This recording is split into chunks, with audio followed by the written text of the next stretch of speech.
সিলেট সুনামগঞ্জ সীমান্ত দিয়ে ফের বিএসএফ এর পুশিন, নারী শিশু সহ ৩৯ জন আটক, জিজ্ঞাসাবাদ করছে বিজিবি।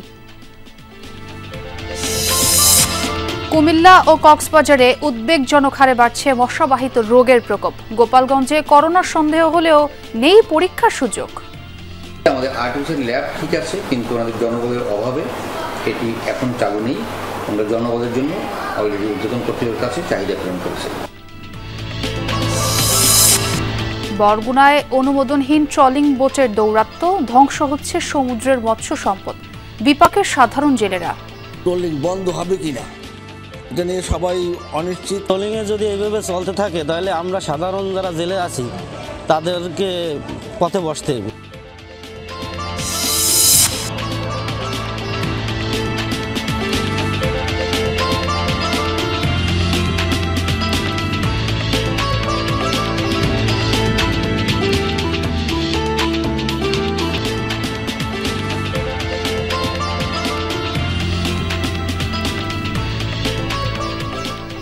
আমন্ত্রণ সংবাদ সারা দেশে, আপনাদের সঙ্গে আছে আমি ছোয়া খন্দকার। আর এতক্ষণ শিরোনাম দেখছিলেন, এবার পুরো খবর।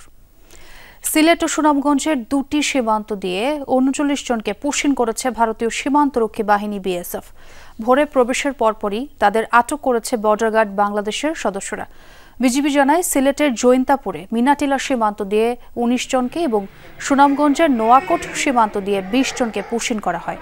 আটকদের মধ্যে ১২ জন পুরুষ, ১৪ জন নারী ও ১৩ জন শিশু রয়েছে। প্রাথমিক জিজ্ঞাসাবাদে তারা জানায় ৩৮ জনের বাড়ি কুড়িগ্রামে, আরেকজন পাবনা জেলার বাসিন্দা। কুমিল্লায় উদ্বেগজনক হারে বৃদ্ধি পেয়েছে ডেঙ্গু আক্রান্তের সংখ্যা। এক মাসের ব্যবধানে ৫ জনের মৃত্যু আর আক্রান্তের সংখ্যা ছাড়িয়েছে ১৫০০-এর বেশি। এ নিয়ে সতর্ক বার্তা না দেয়ায় পৌর কর্তৃপক্ষ ও স্বাস্থ্য বিভাগের উদাসীনতাকেই দুষছে সাধারণ মানুষ। ডেঙ্গুর প্রকোপ বেড়ে যাওয়ায় স্থানীয়দের এভাবেই সচেতন করার চেষ্টা। কুমিল্লার দাউদকান্দি পৌর এলাকার বিভিন্ন ওয়ার্ডের অলিগলিতে দেখা মিলবে মশা বিস্তারের এমন চিত্র, যা ধীরে ধীরে ছড়াচ্ছে পুরো জেলায়। চলতি বছরের ১ জানুয়ারি থেকে ২৩ জুন পর্যন্ত সরকারি হিসেবে ডেঙ্গু আক্রান্তের সংখ্যা ২৪৭ জন। অথচ এক মাসের ব্যবধানে শুধুমাত্র পৌরসভার ২ ও ৬ নং ওয়ার্ডেই আক্রান্তের সংখ্যা ১৫০০-এর বেশি। বয়স্ক মানুষ বা মহিলা, প্রেগনেন্ট, তাদের জন্য এটা সমস্যা হয়ে যায় আর কি। আপনি হয়তো দেখতে পারতেছেন দিনের কি অবস্থা। আর বর্তমানে যে মেয়র বা পৌরসভা কমিশনাররা না থাকার কারণে এগুলো পরিষ্কার পরিচ্ছন্নতা নাই। ডেঙ্গু আক্রান্তে গেল ২২ জুন ঢাকায় বেসরকারি হাসপাতালে মারা যান নাগেরকান্দি গ্রামের নুরুল আমিন। এর আগে মারা গেছেন মারুকা ইউনিয়নের লিমা আক্তার, দোনারচর গ্রামের সালমা বেগম, শাহিনুর আক্তার ও সবজিকান্দি গ্রামের জোসনা বেগম।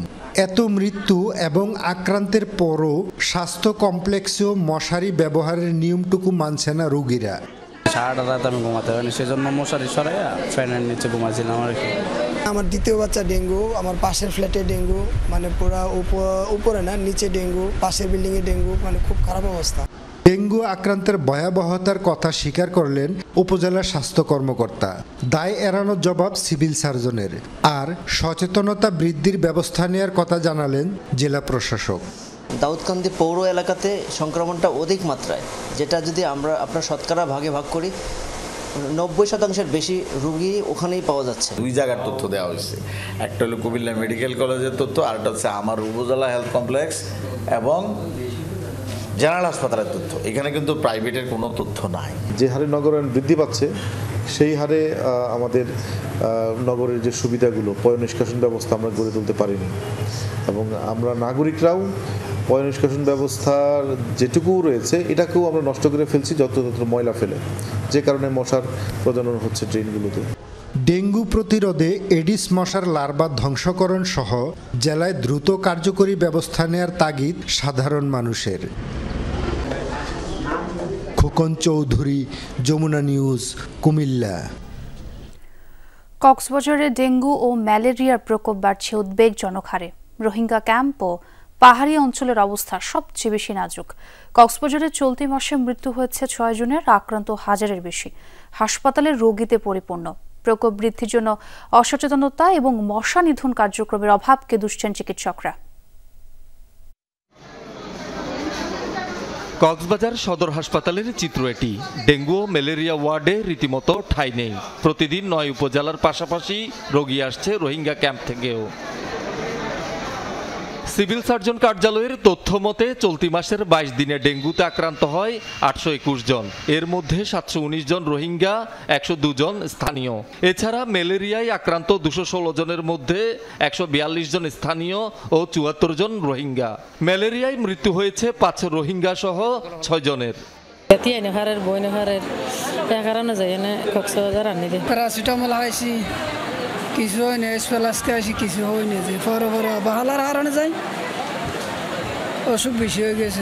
হাফে বেশি গাছ জড়াইবার সময় মাঝে বেশি হাফে তো কিছু খাই অনুসারে মুখের রুচি নাই।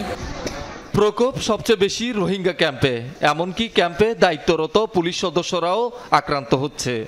জ্বর বেশি আর মাঝে মধ্যে মাথা ব্যথা করে, মাথা ঘুরে। ম্যালেরিয়া ধরা হয় কি তোমার নহারে রেফার দিয়ে এটা ফাঁদি নিয়ে আসি। বর্ষায় পাহাড়ি এলাকায় অ্যানোফিলিস মশা সমতলে চলে আসায় এবং মশা নিধন কার্যক্রম না থাকায় সংক্রমণ বাড়ছে বলছেন চিকিৎসকরা।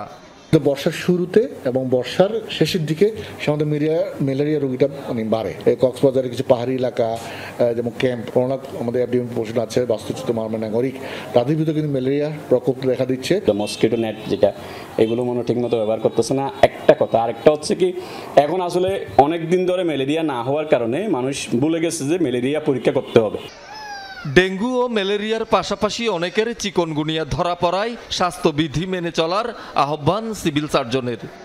এখন ডেঙ্গু এবং ম্যালেরিয়া দুটারই সিজন, কারণ মানুষকে মশা থেকে দূরে থাকতে হবে। মশার বৃদ্ধিটা আমাদেরকে বন্ধ করতে হবে। কোথাও পানি জমে থাকলে এটা ফেলে দিতে হবে। তারপর মশারি ব্যবহার করতে হবে দিনের বেলাতেও, এভাবে একটু স্বাস্থ্যবিধি মেনে চলতে হবে। এর আগে 2024 সালে কক্সবাজারে ম্যালেরিয়ায় 5 জন এবং ডেঙ্গুতে প্রাণ যায় 7 জনের। শহীদুল সুমন, যমুনা নিউজ। গোপালগঞ্জের হাসপাতালগুলোয় বেড়েছে সর্দি কাশিতে আক্রান্ত রোগীর সংখ্যা, তবে করোনা ছড়িয়েছে কিনা তা জানা যাচ্ছে না এখনো। অসুস্থ হয়ে রোগীরা হাসপাতালে আসলেও কিট না থাকায় পরীক্ষা করার কোনো সুযোগ নেই। তার উপর কোনো রকম সতর্কতা না মেনে অবাধে ঘোরাফেরা করছে সাধারণ মানুষ। স্থানীয়দের স্বাস্থ্য সেবা নিশ্চিতে মেডিকেল কলেজ, হাসপাতাল সহ বেশ কয়েকটি উন্নত সরকারি সেবা কেন্দ্র আছে গোপালগঞ্জে। এসব হাসপাতালে দিন দিন বাড়ছে জ্বর, সর্দি, কাশিতে আক্রান্ত রোগীর সংখ্যা। আউটডোরে রোগীর চাপ, ভেতরেও রোগীতে পরিপূর্ণ শয্যা।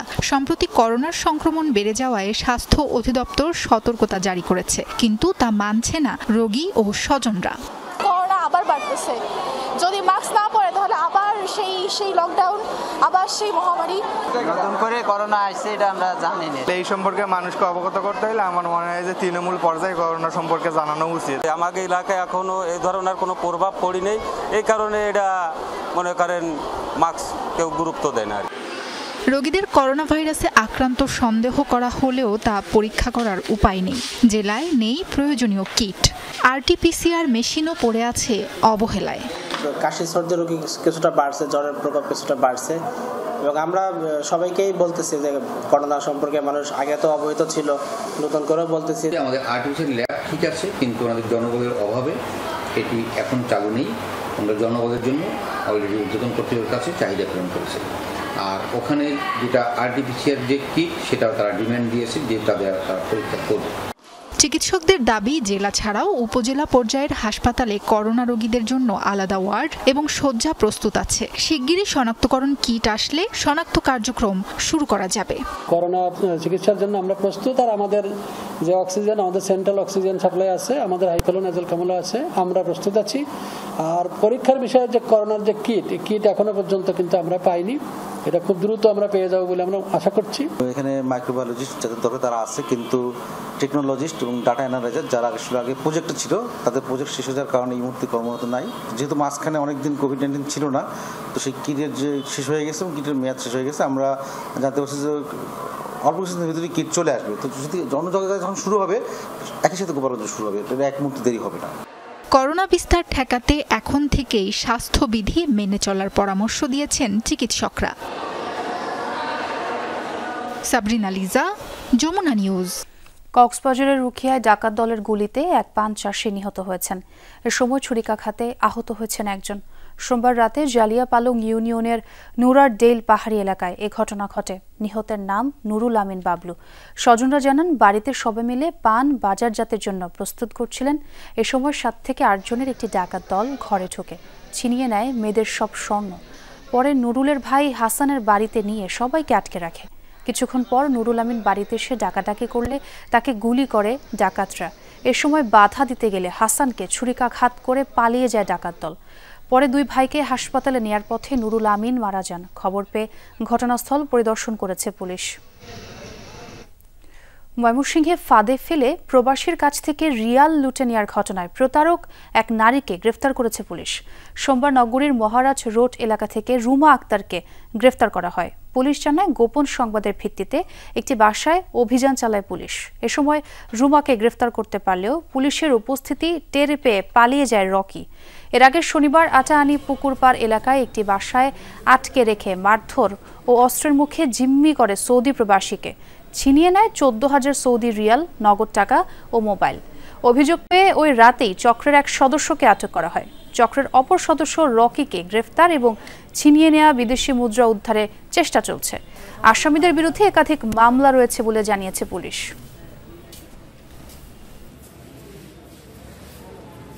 গ্রেফতারের পর তাকে প্রাথমিক জিজ্ঞাসাবাদে সে টাকা ছিনিয়ে নেওয়ার ব্যাপারে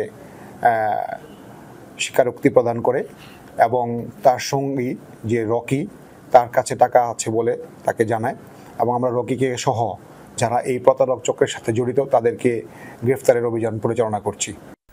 বরগুনায় জেলেদের গলার কাটা হয়ে দাঁড়িয়েছে অবৈধ ট্রলিং বোট। উপকূলীয় এলাকায় ট্রলিং বোটের দৌরাত্ম্য বাড়ায় হুমকির মুখে সমুদ্রের জীববৈচিত্র্য। ধ্বংস হচ্ছে মৎস্য সম্পদ। সম্প্রতি এসব ট্রলারের বিরুদ্ধে অভিযান পরিচালনা করে কোস্টগার্ড। পরে ট্রলিং বোট মালিকদের নেতৃত্বে তাদের উপর হামলা চালায় কিছু দুষ্কৃতিকারী। এ ঘটনায় মামলার পর আটক করা হয়েছে কয়েকজনকে। বঙ্গোপসাগরের উপকূলীয় এলাকায় দিন দিন বাড়ছে অনুমোদনহীন ট্রলারের দৌরাত্ম্য। এছাড়া জালকে পানির মধ্যে ভালোভাবে পরিচালনা করতে এসব নৌযানে ব্যবহার হচ্ছে অবৈধ উইংস। ফলে নির্বিচারে পোনা মাছ নিধনের পাশাপাশি বিপন্ন হচ্ছে সামুদ্রিক জীববৈচিত্র্য। সমুদ্রের 40 মিটার গভীরতার বাহিরে গিয়ে মাছ শিকারের কথা থাকলেও 5 থেকে 10 মিটার গভীরেই নিজেদের উদ্দেশ্য হাসিল করছে অবৈধ ট্রলার মালিকরা। এতে ক্ষতিগ্রস্ত হচ্ছে সাধারণ জেলেরা। অবৈধ ট্রলিং বোট বন্ধের দাবিতে হয়েছে বিক্ষোভ। জালগুলা সব কেটে ফেলে আর মাছ ধরাও ডিস্টার্ব করে।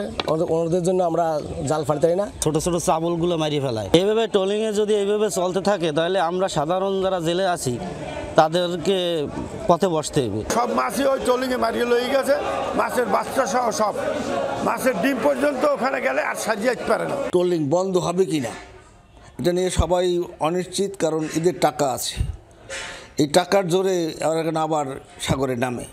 নানা অভিযোগের ভিত্তিতে 17 জুন বরগুনার পাথরঘাটায় অভিযান চালায় কোস্টগার্ড দক্ষিণ জোন। জব্দ করা হয় 2টি অবৈধ ট্রলিং বোট। পরে সেদিন রাতেই স্থানীয় কোস্টগার্ড ক্যাম্পে হামলা চালায় দুর্বৃত্তরা। ভাঙচুর করা হয় গাড়ি ও মোটরসাইকেল। এছাড়া ডুবিয়ে দেয়া হয় একটি কাঠের তৈরি বোট। খবর পেয়ে নৌবাহিনী ও পুলিশ গিয়ে পরিস্থিতি নিয়ন্ত্রণে নেয়।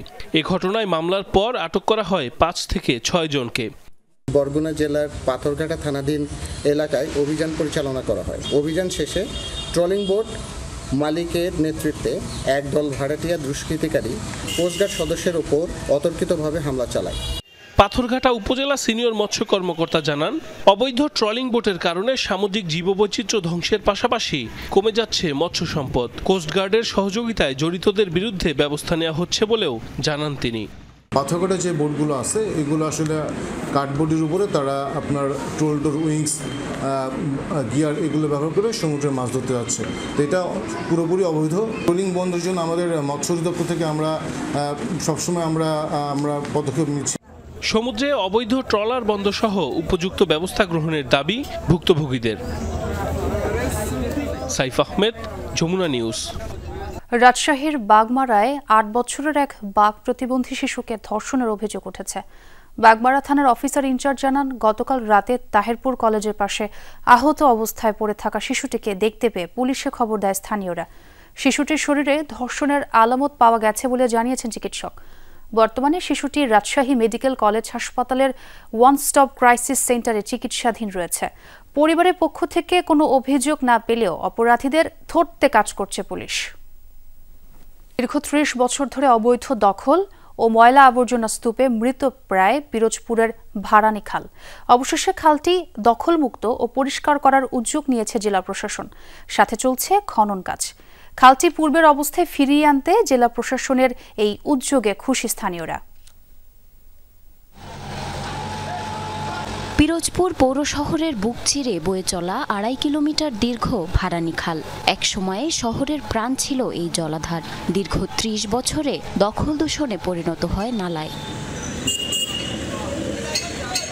পৌরবাসীর দীর্ঘদিনের দাবি ছিল ভারানী খাল খননের। অবশেষে ২ মে খালটি পুনরুদ্ধারের উদ্যোগ নিয়েছে জেলা প্রশাসন। অভিযানের অংশ হিসেবে ভেঙে দেওয়া হয়েছে খালের ২ পাশের অবৈধ স্থাপনা। সাথে চলছে খননও। এরই মধ্যে শেষ হয়েছে ৮০% কাজ। বসন্ত বলের এখানে ২-৩টে নৌকা রাখা থাকতো। ওই নৌকার উপর যে আমরা লাফিয়ে লাফিয়ে ওই খালের ভিতরে ডুবোডুবি করতাম। ১৭ বছর খুব অপরিষ্কার ছিল, কোনো গন্ধ মশা মাছি, তার কারণে আমরা কোনো ব্যবসা করতে পারি না, খালের পাশ দিয়ে আড্ডা দিতে পারি না। অনেকটাই চিরচেনা রূপে ফিরেছে প্রাচীন এই জলাধার। এলাকাবাসীর মতে এতদিন রাজনৈতিক বিভিন্ন বাধায় সফল হয়নি প্রশাসনের এই উদ্যোগ। আমাদের স্বপ্ন ছিল যে খালটা দখলদারিত্ব মুক্ত হবে, পুরনো রূপে ফিরে আসবে, কিন্তু স্থানীয় যত নেতৃবৃন্দ নেতাবর্গ ছিল, কিন্তু এরা কখনোই এটা আগে পারেনি। অনেক উপকার হচ্ছে এবং জেলা প্রশাসক মহোদয়ের একটা মহৎ উদ্যোগে জেলা পৌরবাসী খুশি। এলাকাবাসীর যৌক্তিক দাবি বাস্তবায়নের জন্য শহরের সকল দখল হওয়া খাল পুনরুদ্ধার করা হবে বলে জানান জেলা প্রশাসক। জেলা প্রশাসক হিসেবে এখানে যোগদানের পর আমি যে কাজগুলো গ্রহণ করেছি তার মধ্যে খাল খনন ছিল একটা অন্যতম কার্যক্রম। প্রচুর মশা, মাছি এবং দুর্গন্ধ এবং দখল ইত্যাদিতে এই খালগুলো দূষিত। সেজন্য আমি আমার প্রায়োরিটি ফিক্স আপ করে আমি ভারানী খালকে চিহ্নিত করেছি, যেন শহরের মানুষকে একটি সুন্দর এবং নির্মল পরিবেশ উপহার দেওয়া যায়। পরিবেশবাদীরা জানান, দখলমুক্ত হওয়া এই খাল শুধুমাত্র পানি প্রবাহের জন্যই নয়, বরং শহরের পরিবেশ সুরক্ষায়ও গুরুত্বপূর্ণ ভূমিকা রাখবে। জারিন অর্নি, যমুনা নিউজ। আর এই ছিল সংবাদ সারা দেশের এখনকার আয়োজন। এতক্ষণ যারা সঙ্গে ছিলেন সবাইকে ধন্যবাদ।